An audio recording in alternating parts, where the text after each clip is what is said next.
তুফান লাগিয়ে দিয়েছেন।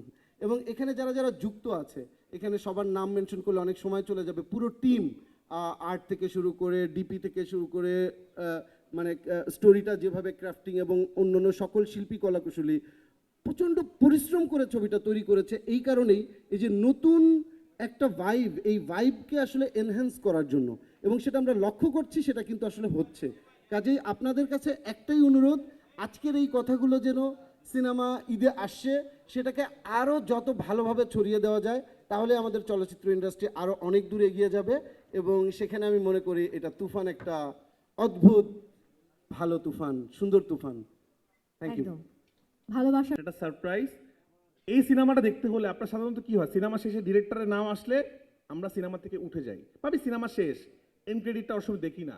এই সিনেমাতে এটা দর্শকদের জন্য কথাটা, এই সিনেমাতে এন্ড ক্রেডিটের পরেও সারপ্রাইজ আছে। কি সারপ্রাইজ সেটা আপনাদের হলে দেখতে হবে। তো কেউ কষ্ট করে সিনেমা দেখতে গিয়ে রায়হান রাফি দেখে, সারিয়া শাকিল দেখে, রেদন রনি দেখে আপনারা উঠে যান না, তারা কিন্তু অনেক কিছু মিস করবেন, তখন আবার সিনেমা দেখতে যেতে হবে। তো এই গোমরটা ফাঁস করতে চাই নাই, তো যাক ফাঁস করে দিলাম আজকে, যে এন্ড ক্রেডিটের পরেও আমাদের আরেকটা সিন আছে, সেটা হতে পারে অন্য কোনো ছবির সিন, হতে পারে যে কোনো সিন। তো এটা অনেক বড় চমক আছে।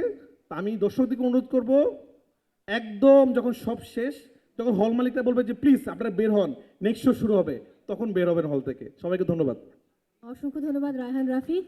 আমরা ডিরেক্টর হিসাবে অনেক ছোট, আমি 2017 সালে প্রথম ছবি বানাই, প্রথম ছবিটা রিলিজ হয় 18 সালে। তো কিছু মানুষ খুবই আমার কাছের এখানে, যেমন এই যে আমার সামনে যিনি বসে আছেন, যিনি অভিমানী হয়েছেন আজকে, আমার লাইফে যখন আমি শর্ট ফিল্ম বানাই, আমার মনে হয় আমার শর্ট ফিল্মের প্রথম নিউজ উনি করেছিল। ভাই আপনি একটু কষ্ট করে, আমার জীবনে প্রথম শর্ট ফিল্মের নিউজটা উনি করেছিল। এবং তখন আমি সিনেমা বানাবো কিনা আমি নিজে নিজে স্বপ্ন দেখি যে বানাবো, পান্থ ভাই আমাকে একদিন